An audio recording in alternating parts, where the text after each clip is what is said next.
Hello, everybody. Welcome to this week's edition of WeAreSC.com's Arledge's 10 Questions. Quite possibly the greatest game show of all time. Maybe Jeopardy's better, maybe. But I think it's hard to know. We're going to do the usual. I'm going to ask 10 questions, most of them about USC football. Every once in a while, we'll stray from the topic. These guys are going to give their best answers. I will, as always, strive to be impartial and fair in my judging.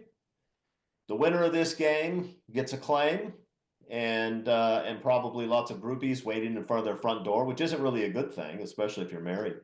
But that's what will happen. The loser gets nothing, as Willy Wonka put it. Okay, guys, let's do this. And let's try to keep it upbeat. I know it's hard. I know it's hard. But this is a question that can lend itself to some upbeat answers, I can imagine. Question number one. Which of the following blue bloods is in the most trouble right now? USC, Oklahoma Sooners, or the Michigan Wolverines? Mark, why don't you go first? I really don't care about the other two blue bloods, so since we have to answer the question, USC is not in the most dire shape just because they've got so much that they can use if they ever decide to use it. Location, location, location. I think they have the right, if they want to be more aggressive with NIL, they can. They've got the fertile recruiting grounds. Oklahoma, I'm not sure.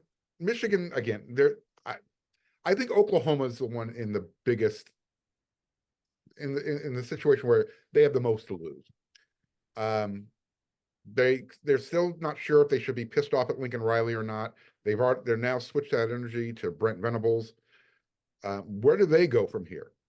It's not like there's a lot of players in Oklahoma. They can always, Texas is their place to recruit, but if Texas is doing well and Texas A&M is starting to pick it up, you're now third in line for the best players in the state.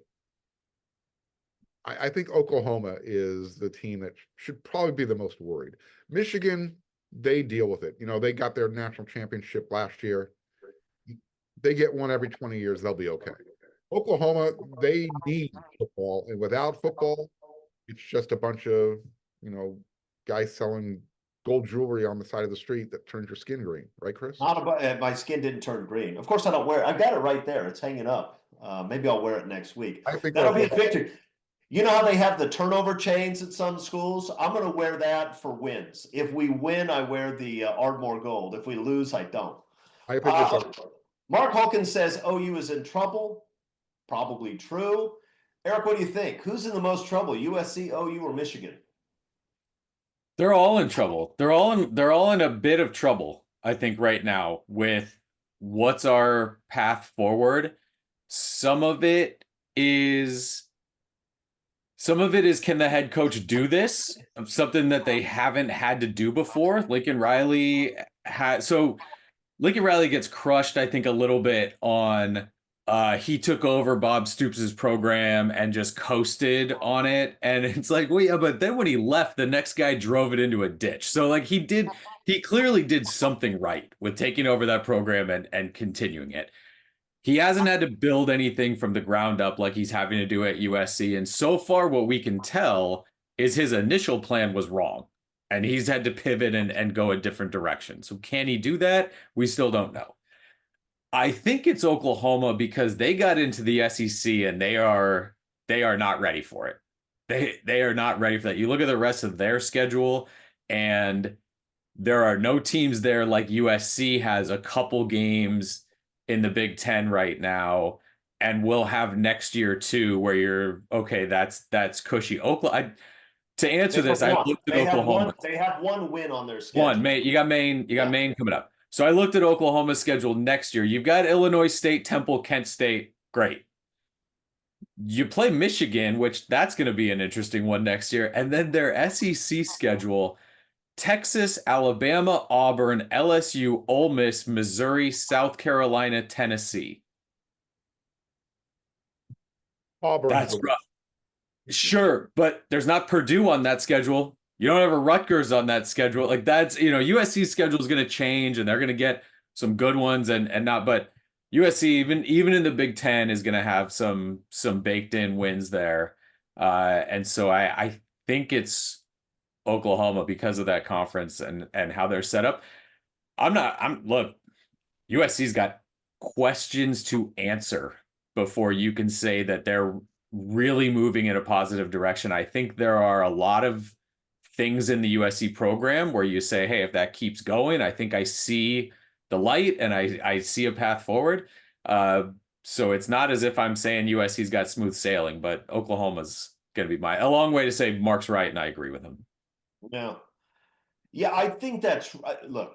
You started off by saying all three of them are in some amount of trouble, which is right. That's why I picked these three and didn't throw Georgia in the list. Michigan and OU are both trying to do it with coaches who haven't previously done it as head coaches, and I don't know what you get out of Brent Venables. I know this. Lincoln Riley's 22-12 at USC, and that feels really, really bad. Brent Venables is 20-13, and he's got at least 4 more losses on this schedule. So OU's in trouble. They're still recruiting okay. For that matter, Michigan's recruiting okay, but yeah, all three of those programs are in trouble. I suspect history tells you that one of them probably is going to go in the tank for a few years, and the other two will probably weather a short storm and then come out and play well. But I don't know which of them it's going to be.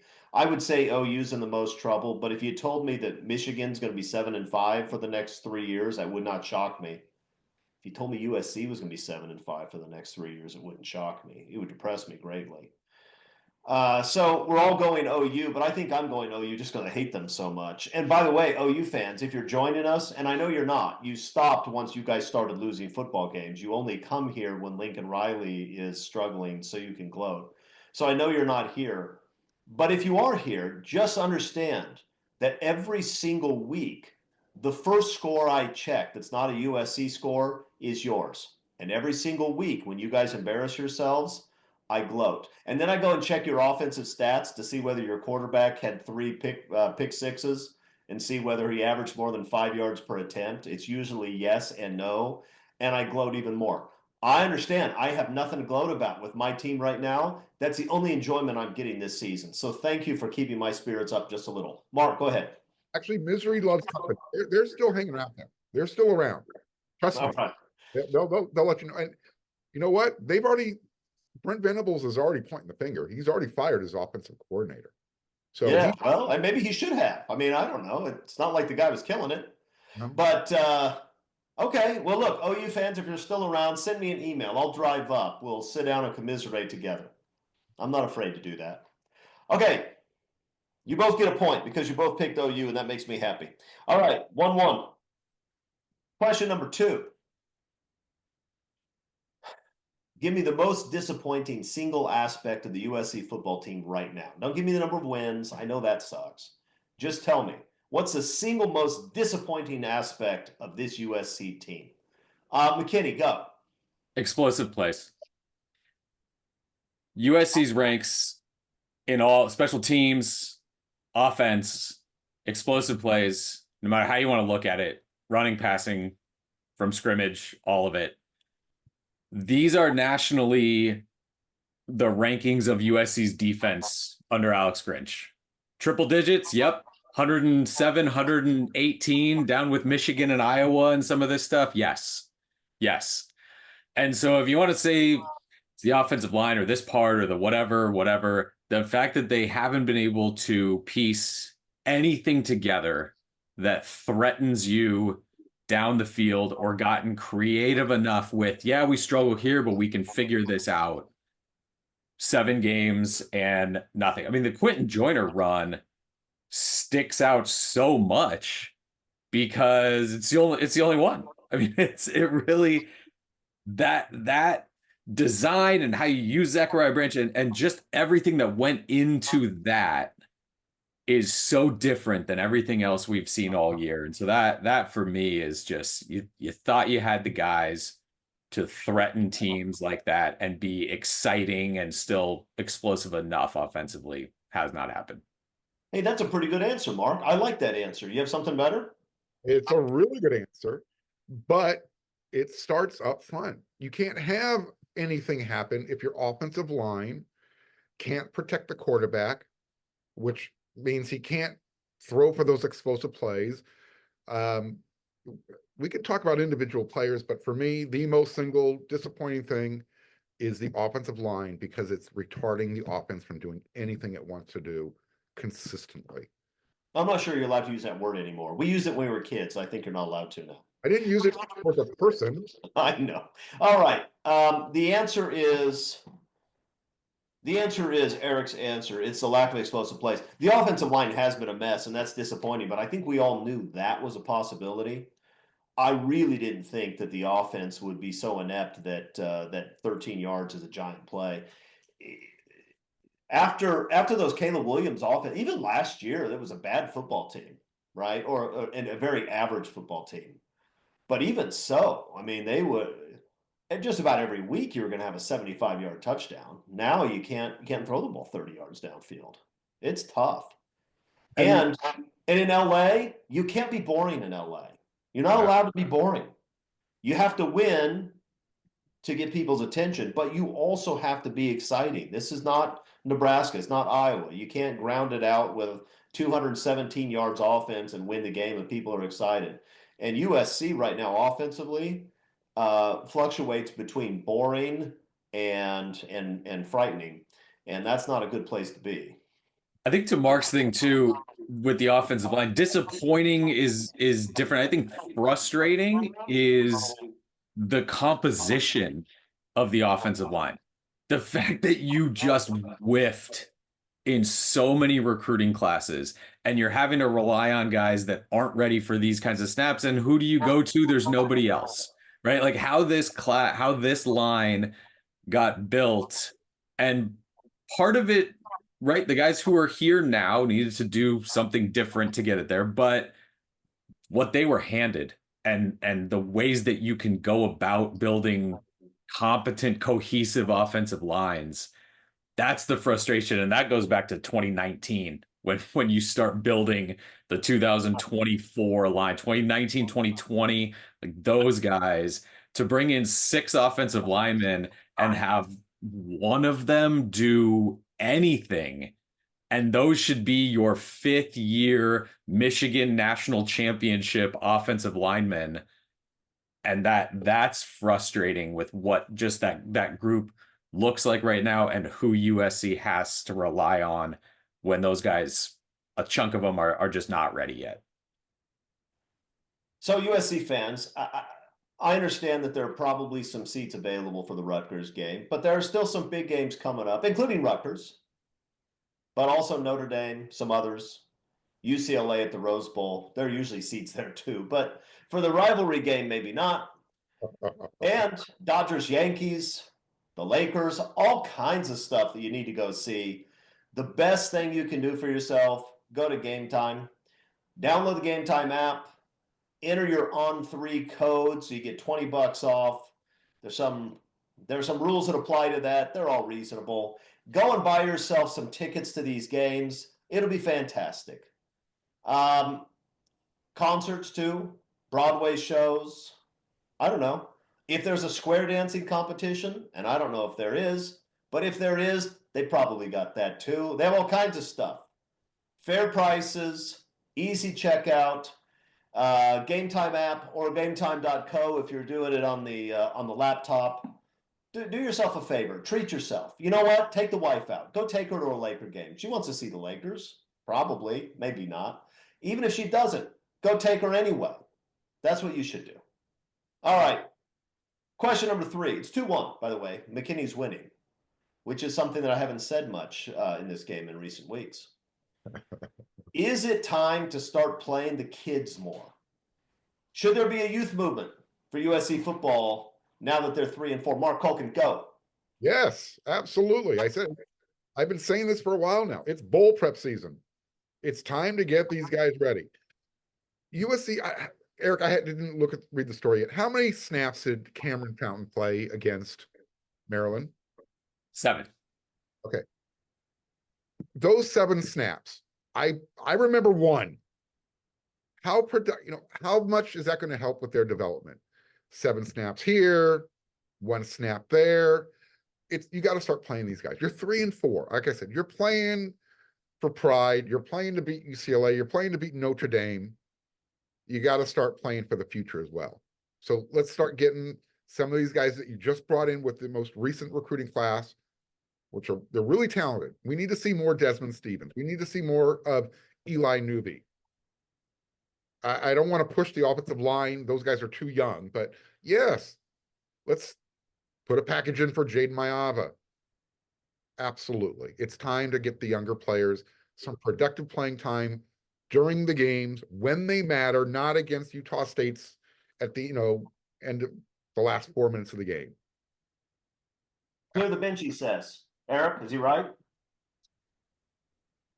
Yeah, and it's tough to do. I do think that the freshmen should start playing. It's tough to do because you don't want to tell, right? These the veteran guys who have played a ton of snaps this year, you can't tell them thanks but no thanks, right? So that's the balance. You can't just say it's your fault we lost 4 games. You guys are out. We're turning the page. We're going here. I think you still need to play those guys because they give you the best chance to win because they know what they're doing. The USC coaches have said when we trust the young guys, then they'll start playing. So if they're not playing, there's not that trust. The spots, I think it's like Judea Basiri, right? He played against Minnesota, played against Penn State, had 3 snaps against Maryland. I think that's where it feels like let's keep going with guys like that. Like unless they're making absolutely sort of bonehead game losing decisions, keep those guys playing more, right? Desmond Stevens, more snaps in each game. Jade, more snaps in each game. Get some of these guys. The one position I think that's really interesting is corner because you brought in some talented cornerbacks. Marcellus Williams is a great corner. Braylon Conley is a great corner. Both of those guys, Marcellus all the way back to spring. Braylon Conley as soon as he showed up in the summer and then in the fall, buzz about them. Tons of buzz about those 2 guys. You have a bunch of vets at corner, and at times they've been some of your best defensive players, but they're all gone after this year. The top 4 all gone.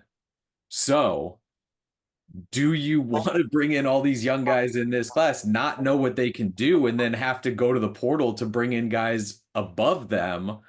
Or do you want to get a little scent, right? Get their feet wet, get them on the field, get a sense of what they can do, and then see. I think that position to me is very interesting. And those guys haven't played in any game outside of that Utah State kind of end of game situation.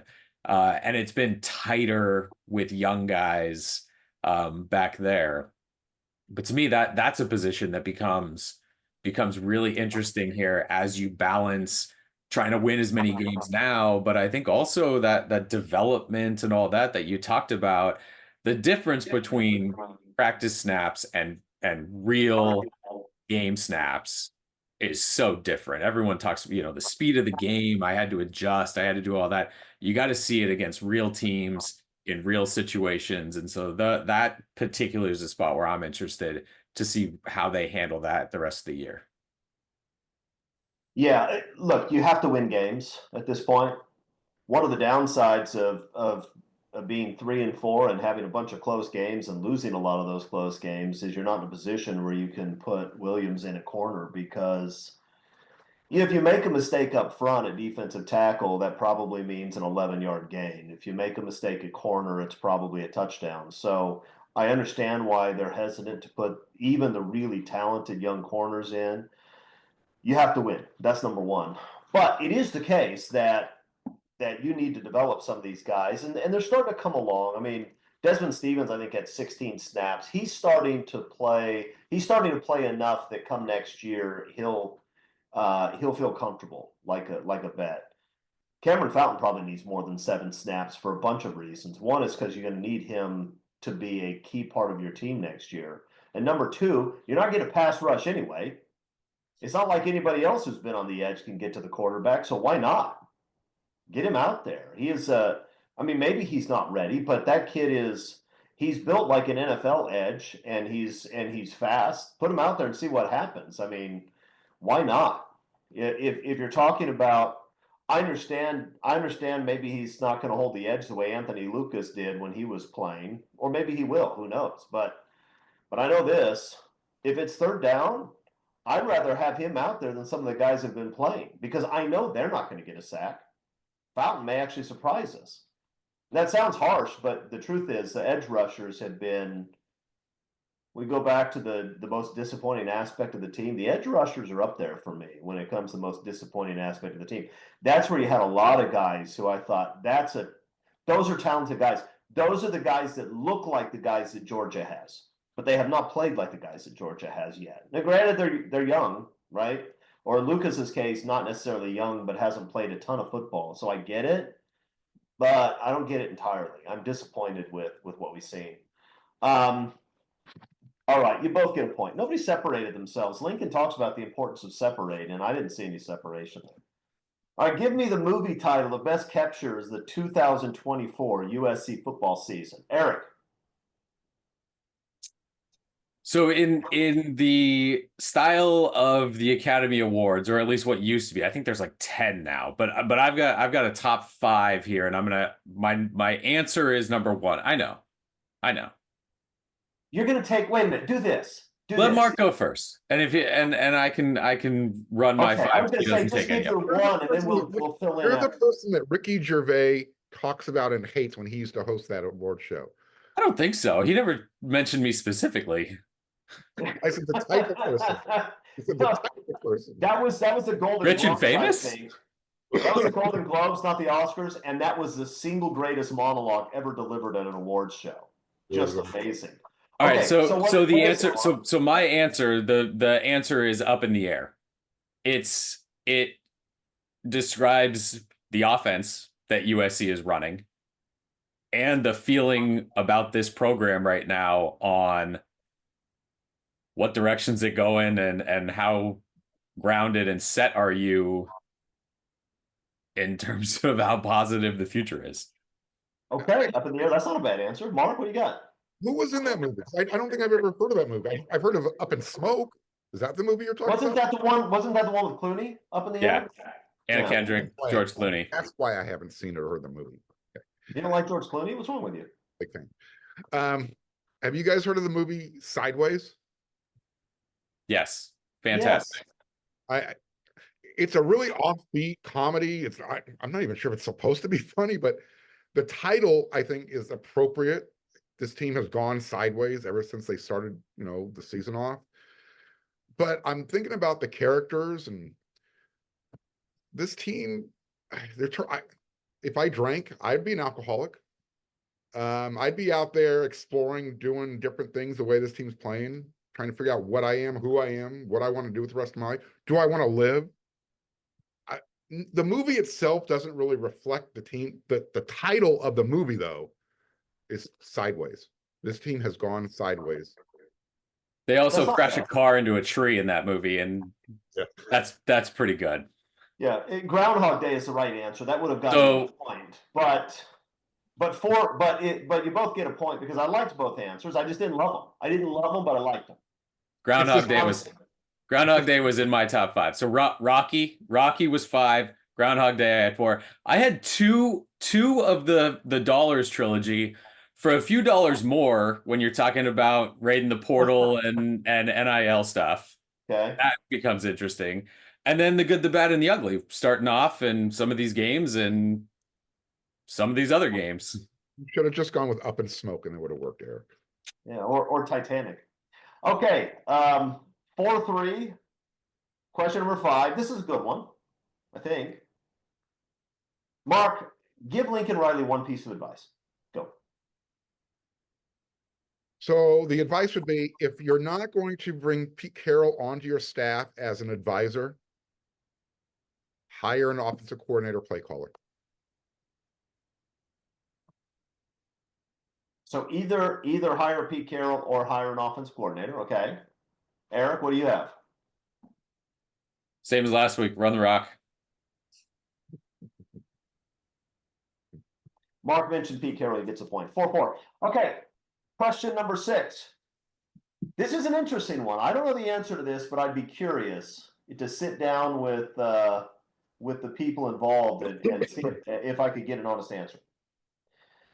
If Lincoln Riley and USC both knew everything they know right now, would they still have done this? Would Lincoln Riley still be at USC today? Eric McKinney. I don't think so. I don't think so. And I think it's more Riley than USC on that.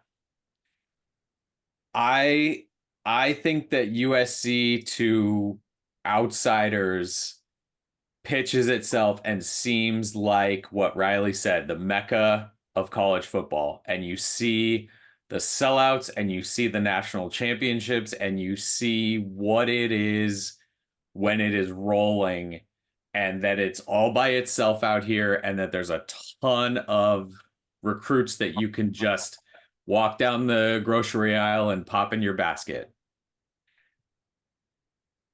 And now with NIL, with realignment, with all of that stuff, I don't know how highly USC ranks when you talk about the elites with some of those sort of new age college football things. And I don't know if Riley knew what the lift honestly would be. Like he obviously knew the team was bad, but in terms of the draw of the fans, how much recruits wanted to flock to USC, how maybe turnkey things were, facilities, all of that sort of stuff, feels like it was a bigger lift than maybe he thought. Again, has he said any of this? Do I like have we had conversations about this? No. But looking back at sort of what he talked about and how he talked about certain things when he showed up, and where USC struggled in some of those things and where they're still struggling, feels like there was a disconnect on maybe what he thought he was inheriting and stepping into. What do you think, Mark? I really like that answer because I agree with a lot of it. I'm going to play contrarian. I'm going to say yes, because Riley knew what he was stepping into. He knew he was leaving that small fishbowl in Oklahoma, and he was going to be the guy in LA. And to be I mean, let's be honest, he did bring another Heisman Trophy. And when that happens, you're thinking, all right, everything else that USC sold me on, it's going to follow. And it hasn't happened as quickly as I think we all want it to happen, including the head coach. So I think he would. He might not. I think he would. I'll just leave it there. I think he would, because he had that early success, and now he's thinking, well, you know what? Maybe I shouldn't have had that early success. But yeah, when you're stubborn and you're competitive and you think you're the best thing since sliced bread, yeah, you're going to go. You're going to go. You're going to do it. You're going to take the money. You're going to try and be the king of LA. When the Lakers were good and the Dodgers were good and USC football was good, Pete Carroll ran this town. When you are the head coach at USC and you've got that ship doing their ship, I want to make sure that came through clearly, pointing in the right direction, yeah, you're going to do whatever you want in this town. Absolutely. Yeah. Yeah, I wonder. I don't think Riley wishes that he stayed at Oklahoma. I think he looks at Oklahoma and says that was also going to be a problem. But he could have gone just about anywhere, and I wonder whether he still would choose USC. I also wonder whether USC would still give a 10-year deal to him, or whether they'd give 5 years, $7 million to Matt Campbell. I don't know By the the way, answer. Benny Sostin was at the game in Maryland. Just kind of throwing that out there. Oh, checking out his handiwork. The guy who's largely responsible for Coach Lincoln Riley being at USC. Yeah. Okay. You both get a point. Though I think it's a fascinating question. I think, and we'll never know the answer. Well, we'll know the answer. We'll know the answer if he goes to the NFL. That's how we'll know the answer. And he still can, right? I mean, Cliff Kingsbury got an NFL job because what the NFL wants is young, offensive-minded coaches who can develop quarterbacks. That's what the NFL wants. He could go to the NFL this year if he wanted. Even if USC finishes 7-5, he could do it. If he doesn't want to be here anymore, then he may make that move. I'm not suggesting. I don't have any inside information. Nobody tells me anything, so I'm not starting a rumor. Please, just saying he could go, and if he doesn't want to be here, maybe that's his way out. USC can't get rid of him. They can't. He's here for the next 7 years, no matter what. Okay. On the big 4th and 1 play, was Riley right to kick the field goal? Mark? Well, for the people who are in the analytics, yeah, take the points, right? I look at it differently. This team is trying to learn how to win. And if you want to show confidence in your team, you say, you know what? It's 4th and 1. I want to win this game in victory formation. Go get me the first down, run the ball, and the game's over. Too many bad things happen when you're settling for a field goal, because that's what they did. Eric, what did I say to you right before the kick was blocked in the press box? Eric, you've been really good tonight. What I said was, No. he had a quick block this year and returned for a score. 30 seconds later, I was half right. You're often half right, but I wish you wouldn't speak those things into existence, Mark. Well, you know what? If he would have ran the ball, I wouldn't even have to consider it. No, that's true. If he runs the ball on 4th and 1 and gets stuffed, he gets murdered. But you know what? I'm okay. At least you're trying to instill confidence into your team. You're going for it. It's like Mike Loxley going for 2 after they scored that touchdown early in the 4th quarter. You're telling your team, you know what? I don't care what they do. I care what we do. That was a guy who was playing like he had nothing to lose. Lincoln Riley is coaching like he's got a lot to lose. This is the second week in a row he's settled for setting up for a field goal. You're not instilling confidence in your team doing that. Sorry. Eric, do you agree with him? I would have been fine, honestly, either way. I did not have a problem with him kicking the field goal. I would not have had an issue with him going for it on 4th. And I understand that's a cop-out. I will say if this situation comes up next week, you better go for it. Because now there's too many field goal issues. When you miss one earlier in the game, now you have that one blocked. You had a Minnesota miss. Like now it's pushed well over the other way.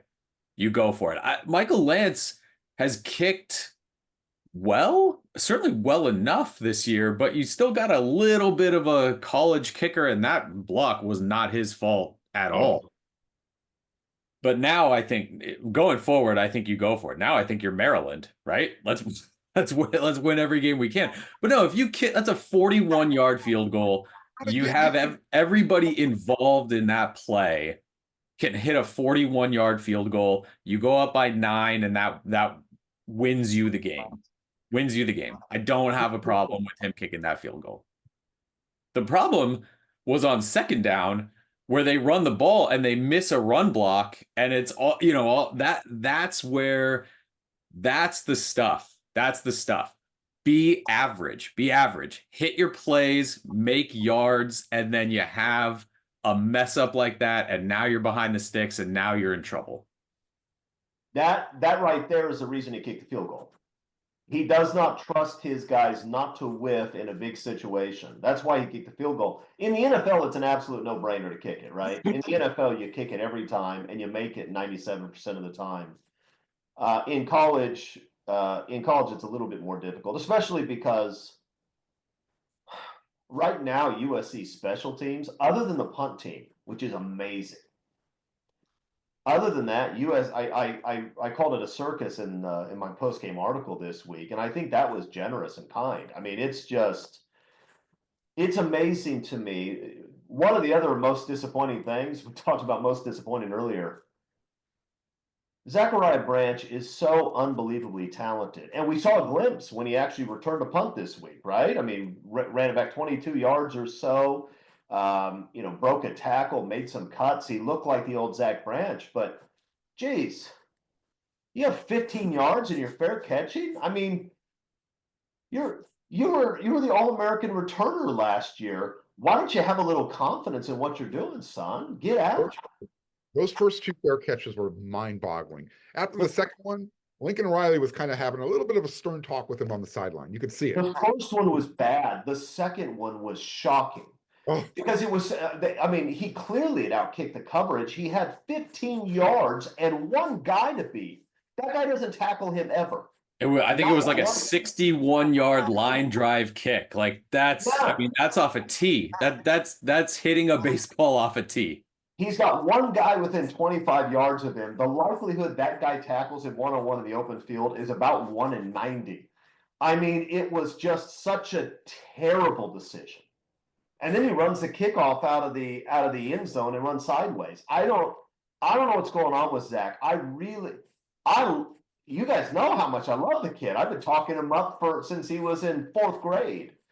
He needs to get his head right. He has way too much talent to be playing the way he has this year. And I think he's pressing so hard he doesn't know what to do. But it's look, we asked him last year, right? When he got off to that start and how well he did with punt returns, he talked about sort of punt returns, and we asked him, what do you think? What do you see? What do you think? What do you whatever? He's nothing. I just do it. Do it. And so much of this year feels sort of predetermined. I'm gonna fair catch this. I'm gonna return this. I'm gonna do this. And once you start thinking all of that, you lose the just spontaneity that makes him, right? That makes him different on the football field. And yeah, you got a flash of that on that punt return. The kickoff return felt like I have to take this out no matter what. Like that's my decision with the ball in the air already. And that I think it feels like the difference between last year and this year, and the feeling of how have I not taken one back yet? How, that sort of pressure too, of everyone that doesn't go just compounds. Yeah. He's going to come back and make some plays probably this year, and certainly before he's done. He's too good not to, but it's been just a nightmare for him. Just a nightmare. Like every week is worse than the week before. It's not just special teams; it's affecting his wide receiver play as well. I mean, it's smart at LSU game when he dropped that sure touchdown. I mean, it's been all year. He is in a sophomore slump. There's no other way to say it. Had the one hit him in the face mask on the crossing route that was a first down, maybe more. I mean, he's just struggling, and he's way too good to keep playing like this. All right, whatever. We got 3 more questions. It's 5-5. What a game we have going. This is close. This is like all of USC's games. This is like USC Maryland. All right. One of us, Eric, is going to flub it at the end. That's right. All right, give me an out-of-the-box motivational technique to get USC back on track for the rest of this season. Come on, guys, be creative. We got to think outside the box. This inside-the-box stuff, not working. Okay, Eric McKinney, go. There's one thing that I know to do to get a team kind of loose and moving forward. You throw a mannequin off a roof. That's the go-to. That's the go-to. It's a good one. In a Lindell jersey, or should it be somebody? It should be updated. Look. Just like you scolded Mark for the word, like it's a day and age. No, it can't be any number of anyone that's playing right now. I don't know if you have to say ahead of time, this is a mannequin, like you got to soften it a little bit. Trigger warnings? You need trigger warnings? But I know, right? That's all I learned from Pete Carroll as head coach. Throw a mannequin off a roof and go from there. That's what does it. Okay, Mark, do you have an idea? What was the team's record that year, Eric? Honestly, I can't remember what year that was. But Lindell was there, so they had at least 11. Sure, they were pretty good. Yeah. There wasn't a whole lot of motivation needed for that team. That was just keeping everybody loose. Mark's gonna pick ice cream. I can already Oh, see where I this is promise going. you, I'm not going soft serve. But it is about, right now for me, it's about heart. And that's where I think USC needs the most help with. That pride, feeling it, knowing that what it means, how hard you have to work. So this isn't really that far out of the box, but I think right now, sit that team down, go into your auditorium, go watch Jim Valvano's ESPY speech, where he talks about never giving up, dying of cancer, all the things that he does every single day. And right after that, take the team, go over to the children's hospital, show them those kids who have to work hard every day, or go to a VA hospital, see those guys who are rehabbing, who have served their country. And then after that, go hit the practice field. See if that sent a message. Okay. I was thinking back to the movie Major League, where they removed an article of clothing of Rachel Phelps, the owner, with every win. And I thought, maybe politically incorrect, but, Carol Folt. Okay, so maybe that's not what we should do. You know what? I'm going to award myself a point. I was It's going to say, five. this is the point. It's 5-5 to 1. We got 2 questions left. Off topic, but timely. Where does Dodgers Yankees fit into the hierarchy of great LA sports rivalries? Mark Holken. Oof. So you got Dodgers Yankees, you've got Lakers Celtics, you've got SC UCLA.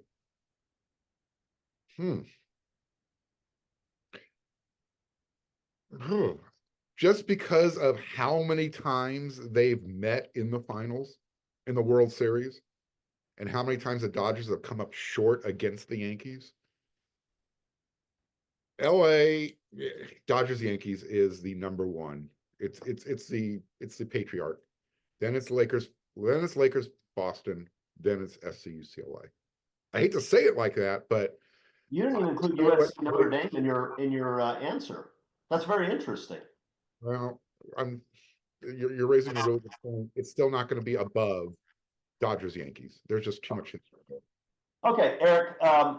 Obviously a flawed answer by Mark because he left out USC Notre Dame anyway, so he's already in a hole. But go ahead and answer the I question. just throw my late game interception. Is that what just happened? That's what happened. Yeah. Look, this is not top 5. This is not top 5. This is not the best Dodger. I mean, Dodgers Giants is above. When's the last time these two teams played? 81 or something? Like these are 1940s and 50s kind of thing. USC UCLA is better. USC Notre Dame is better. Me versus traffic driving home from USC practice is a better rivalry. Try to promote yourself. It's not better. That's not Look, Mark versus Dave Roberts. I'd put I've that already ahead turned the of ball this one. over, Eric. Here we go. I've already turned the ball over, So Eric. it's Just recover it and answer the question. yeah. It's 7. It's 7. It's again. It's not Dodgers Giants is higher than Dodgers Yankees. No. Dodgers Yankees is baseball history, though, in a way that Dodgers Giants is not. It's not bigger than Lakers Celtics, and it's not close to bigger than Lakers Celtics. Like, it's not even in the same universe as Lakers. I'm a little jaded with the Lakers right now. That's why I'm probably going Dodgers. Fair. Lakers Celtics may be the best rivalry in all of sport. I think you can make that argument.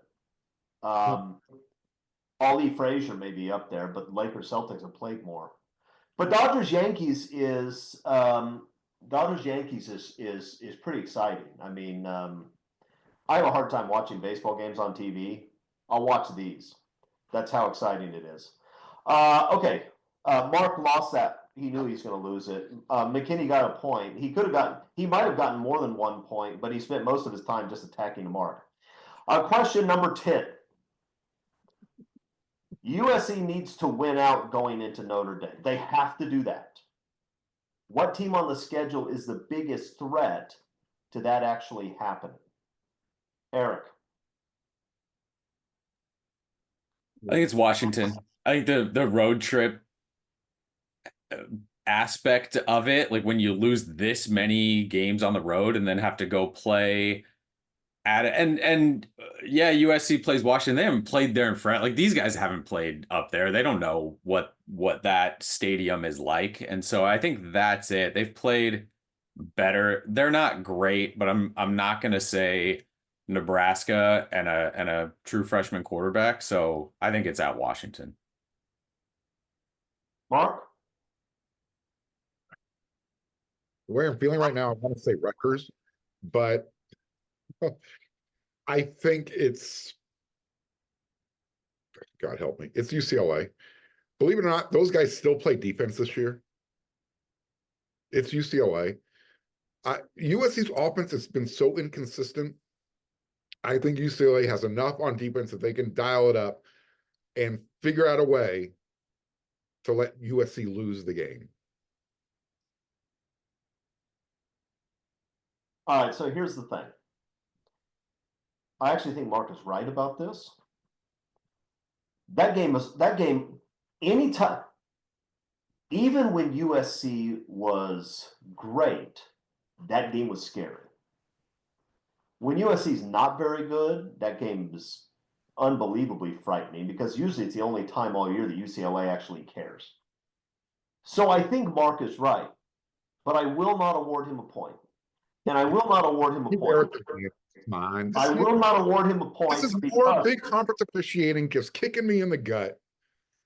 Well, Mark, I'm going to give an explanation if you let me talk. The people I don't want to hear it. I'm going to go Kirby Smart on you right now. I don't want to hear it. Just sign off then. Just X out. I'll finish the show with Eric. I'm not going to give you the point because even raising the possibility of a UCLA loss in a year that already has me so frustrated is something that's unacceptable. Eric McKinney, you win 7-5. Congratulations. I'm glad to see you back in the winner's circle. It's been a very long time. Probably since the last time USC won. Look, here's the thing. UCLA, I think there's a good chance that they overlook that game because they are geared up for that rivalry finish against Fresno State and all the payback that they owe the Bulldogs. I think USC catches a break there. They're not beating Fresno. They can forget about Corey that. is going to intercept them at the end of the game to seal the game for Fresno. I mean, Deshaun Foster is going to give an incredible pregame speech that's going to get everybody really fired up. That's what that guy's all about. It's just 4 in a row. It's just 4 in a row for Fresno over UCLA right now, the streak. Is that it? Only 4. Okay, guys, good game today, especially you, Eric, because you won. Less so for you, Mark, because you lost. Let's hope that things go well Friday, because if not, I hate to think what next week's shows will look like. I'm not sure I can handle it anymore. All right. USC Rutgers, Dodgers Yankees, big week of sports. I'll see you next week. Fight on, everybody.